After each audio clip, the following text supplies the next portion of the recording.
Okay, what else? It's good? Welcome back to Movie Recaps. Today I will show you a mystery drama film from 2015 titled Circle. Spoilers ahead. Watch out and take care. A soft light comes on, revealing people standing in a circle, unconscious. Suddenly, a young woman wakes up. She calls out, but no one answers. She tries to move in front of herself, but a buzzer rings. She sees that she's standing on a red circle. She tries to move behind, but the buzzer rings again. She tries to touch the soldier next to her, but the buzzer rings for that too. There's a circle glowing on her hand. A man from the other side of the room tells her to stop moving. He says they can see us. She asks questions he can only guess the answers to. Another woman wakes up, panicked. He tries to calm her, but she moves and a beam of electricity shooting from the middle of the circle of people kills her. Suddenly, the lights come on and everyone wakes. One man dies instantly. The first man tells everyone to stop moving, while a cop is looking for his gun. He tells everyone to stand still and not to touch anyone. A beeping sound can be heard and one of the men situation in which individuals with access to a shared resource, also called a common, act in their own interest and, in doing so, ultimately deplete the resource. Interesting. Gets dragged away, as his hand glows as well. The beeping continues and the electrical charge starts building. It kills the first man before he can speak again. Everyone is panicking now, but as they are calming down, the guy in the hat figures out that he's controlling the lights on the floor. The light stops in front of a woman and the electricity zaps her. As the others ask what's going on, the guy in the hat tells them to see how they can change the lights on the floor. Everyone tries per his instruction and they realize they can only see the light they are controlling. The hat guy says that they are the ones that choose who dies. The beeping starts and another person gets zapped. The beeping starts again as the pregnant woman looks around trying to figure out what is happening. Zap. The electricity zaps again and she says that they are actually voting. She says that they're killing. The problem with these movies is that whenever you get like a B or C class movie and there's a good actor in the movie, you know for a fact that they're not gonna die because they paid too much to get into the movie. So then you know, oh, okay, well this character's invincible. So like she's invincible. Whomever gets the most votes and that they choose by closing their hands. Someone suggests they all vote for the dead one and they all agree, as the beeping is underway. When it stops, someone gets zapped regardless. The next time it beeps, they all try not voting. Suddenly all of the pointer lights come on and someone still gets zapped. The guy in the blue hoodie tells everyone to be quiet and suggests they develop a strategy, so they are able to figure out their situation and stop what's happening to them. His suggestion, to kill the older people first. Hat guy agrees, but not everyone else. Blue hoodie says they should start with the first one on his right and kill them off clockwise. Pregnant lady disagrees, but no one has a better idea. The beeping continues and the first old man begs, but the zapper gets him. Since the majority agrees with Blue Hoodie's strategy, they try to figure out what's happening to them. They ask the soldier, thinking he might know what it is, like an alien invasion or something similar, but he's just as confused as the rest of them. A man in the back starts speaking about what he remembers from before he woke up there. He is remembering being stuck in a traffic jam, then running before everything went dark. A few others say they remember the same thing. The beeping starts again and they vote for the second old person. The guy remembers being pulled up in a ship. He also remembers a red room with bodies piled up, which he now thinks weren't dead, but actually drugged. They all vote for the third old person as they continue their conversation. The fourth old person says he also remembers something, maybe the aliens, how they spoke and what they looked like. Zap. Some of the people don't believe him, thinking he's lying to save himself. But he gets zapped. Hat guy asks who will be the next in line to get zapped. They point to the hat lady, asking her how old she is. The fact that she's only 52 changes the minds of the others. She tells them that she had cancer, but she beat it. Blue Hoodie thinks that since she is more likely to die than the rest of them, she should be next. A doctor interjects, saying that's not true. To that, Blue Hoodie says that since she's over 50 she needs to go, but some of the others disagree, wondering how low the age limit would get eventually. Blue Hoodie tries to convince them of his strategy to no avail. They kill him. Cancer Lady suggests that they should start figuring out why they were chosen for the circle. Though some of the others think that it was a random scenario. Why? She says that they should try to learn more about each other. Beth goes first and tells the others about herself.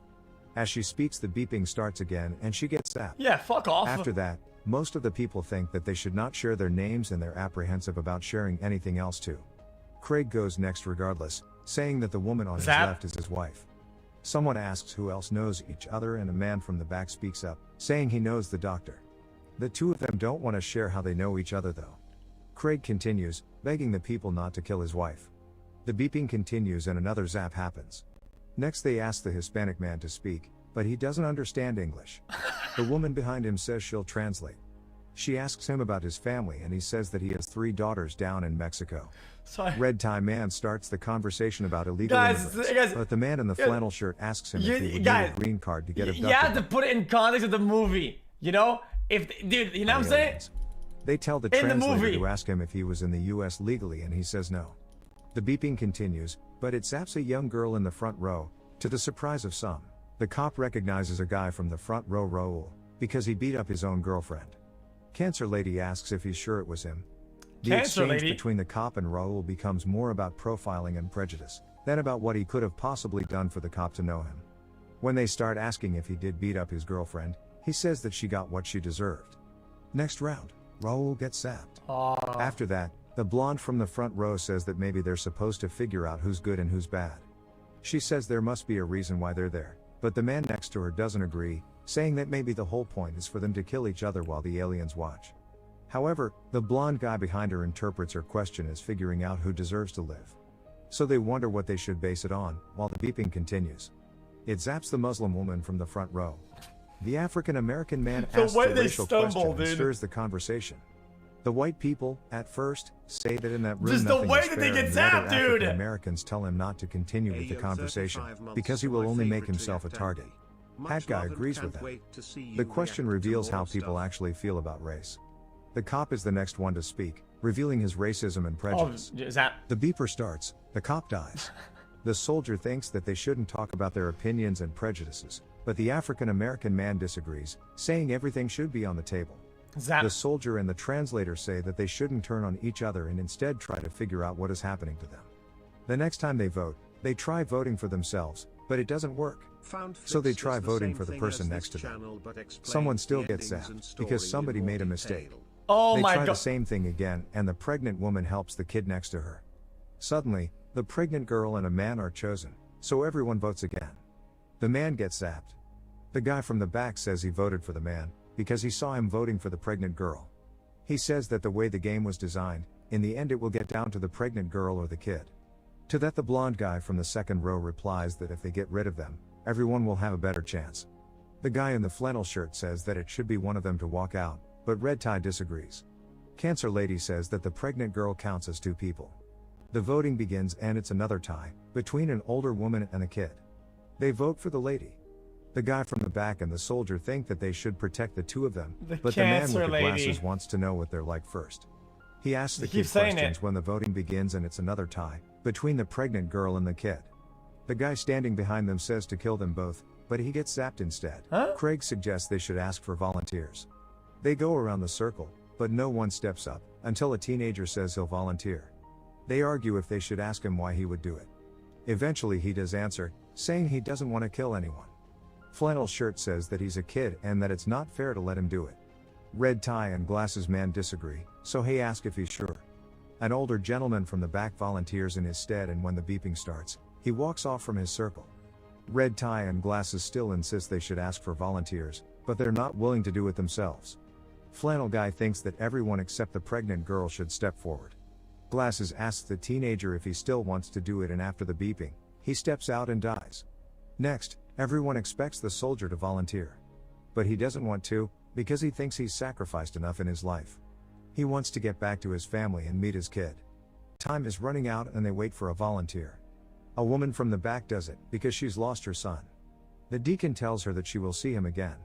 She says goodbye and walks out of her circle. The man in the black suit antagonizes him, when they find out he's a deacon. They finally reach the religion question. The man in the black suit tells them that they have only one God now, and it's the Zapper. He gets mad and tries to find the other atheists in the circle. The beeping starts and he thinks they'll all choose him. Both him and another girl are chosen. She gets zapped. He continues to antagonize everyone, by asking the blonde next to him if she's a porn star. She says no, but he keeps pushing her and offending her. The next voting round comes up and he dies. While the blonde is crying, Glasses Man says that they should take into account if some of them have children. Craig says that him and his wife have a daughter. Glasses thinks that the ones that don't have children should sacrifice themselves. What? Red tie man asks a woman from the back if she has any kids or a husband, but she throws the question back at him. While he's answering, another girl gets zapped. Then the woman tells them about her life and they find out that she's gay. Red tie is clearly a homophobe and the others take offense to what he's saying, so in the next voting round, he dies. Blonde guy asks what happens at the end when only 2 are left. Would they tie? So the guy in the back suggests that one of the 2 wouldn't vote and would effectively be sacrificing themselves. Flannel guy says that he would sacrifice himself, and Cancer lady implies that they should pick someone they would trust to make the right decision. The translator says that no one can be trusted. Blonde guy says that they all should decide. The blonde woman asks what happens if it comes down to the 2 of them. The doctor says they could decide for them. The voting is underway and her and the man that knows her are tied. They die together. The blonde guy is convinced that they should decide who out of the 2 of them should die, but the soldier thinks he's just manipulating everybody to get rid of both the pregnant girl and the kid. Craig asks who would they choose out of the 2, then Glasses asks the pregnant girl what she does for work. The others don't think it's a fair question, as he continues explaining that it's important to know who contributes more to society out of them. The translator says that what's important is that she's pregnant. Glasses antagonizes the pregnant girl when another voting round starts and kills that guy. Flannel asks Glasses what he does, and he answers that he's a banker and a contributing member to society. A banker! Glasses antagonizes all of them, but the translator gets zapped. Most of the people think that the Hispanic man should be next, when the man from the back says that one side killed the translator because she would never vote for the kid or the pregnant girl. Now that the question of sides is raised, they start counting each other to see which one stands where. Who will be the ones to vote for the girls and who won't? The vote begins and the kid and the Hispanic man tie. Oh, he's dead. He sees what's happening and he sacrifices himself for the girl. Glasses antagonizes the soldier and he aligns with the side that wants to kill the 2 girls. They saved the plot, they saved face, because they were gonna vote for him. Come on now. Him and the blonde guy get the couple and the African American man on their side. The voting starts. The kid is in a tie again, but this time with Glasses. The African American man and the blonde man say that they should let him both die. But only Glasses dies, because the wife changes her vote. They find out it was her, but she says that she didn't change it, she just didn't vote. Flannel guy says that they all know that they will die and that it's better to go out with some dignity. Craig thinks that he's implying that the kid should die and the pregnant girl should remain last.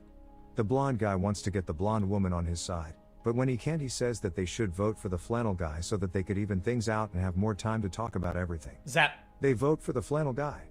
Next, they try to find the majority for each group, flannel guy. The soldier suggests they vote for the wife, to test the husband. At the last second, Craig switches his vote and the soldier says that they all vote for the African American man. After he dies, the blonde guy gets angry at Craig and says that they're probably not even married, trying to turn everyone else against them. They all start asking them questions, but the wife caves when one of the women asks just kill Cancer lady then. She doesn't even remember when he said it before. Craig caves and says it was her idea, but they still kill him. The fake wife tells them that she didn't lie about her kid. The blonde guy keeps reminding everyone that they are all killers, but he promises the wife that if she joins his side, he will keep her alive. He asks the older man what side he's on, but the man doesn't speak. Then he asks the woman next to him to join him by playing on her feelings about her family. The voting begins and ends with a 5-way tie between the blonde guy, the soldier, Cancer lady, blonde woman, and the gay woman. Only the blonde guy remains after the revote. The deacon is crying and the blonde guy continues with his strategy, then asks the pregnant woman for her vote. She says no. The guy in the back stays on his position about the strategy. The deacon apologizes to the pregnant girl and steps off. The guy in the back and the blonde guy realize that they would need to change strategies, so the blonde guy says to trade with him for one of the girls and he'll give him the fake wife. The voting begins and they all vote except for the older man. The wife dies. The guy from the back says that the older man never voted during the whole ordeal and he made it all the way to where they are. The guy in the back and the blonde guy argue about him, with the first one making the other one think they will all vote for the older man. But, him and the pregnant girl have an understanding about who they will be voting for. The zapper kills the blonde guy. Why? Only 4 of them remain. This time they will all vote for the older man, because they don't have another choice. He dies. The guy is left with the 2 girls and they talk about the reason why all of it is happening. He says that maybe the aliens are conducting an experiment to see what humans are like and what matters to them. The pregnant girl asks why they would do that by making them kill each other, so the guy answers that by choosing who dies they can see the way people judge each other and how they think. Next, he tells the 2 girls that the 2 of them would have to decide which one of them dies. He can't make that decision for them. The kid cries, because she's made her decision. She'll go, for the sake of the baby. What? He tells her that they'll go together, but at the last minute when the kid steps out of her circle, he votes for the pregnant girl. Both girls fall over, but nothing happens, he's still trapped in the room. Another vote begins, he curses the aliens thinking that they'll kill him regardless and he doesn't vote. When the beeping stops, he sees that he's tied with the baby and has to choose between the baby and himself. He chooses the baby to die. He wakes up outside looking up at a spaceship. When he stands up, he sees that there are more than one of them. He played everyone in the room to get to the last round of the voting circle, knowing what he would do if he got there. He saved himself. Make sure to subscribe and turn on notifications so you can watch more videos like this. Thanks for watching. So at the end of the day, what does that prove? It proves that what? All that matters is appearances and virtue, but not and in the end, the people who play their cards the best win, regardless of being a bunch of scumbags. That seems pretty reasonable.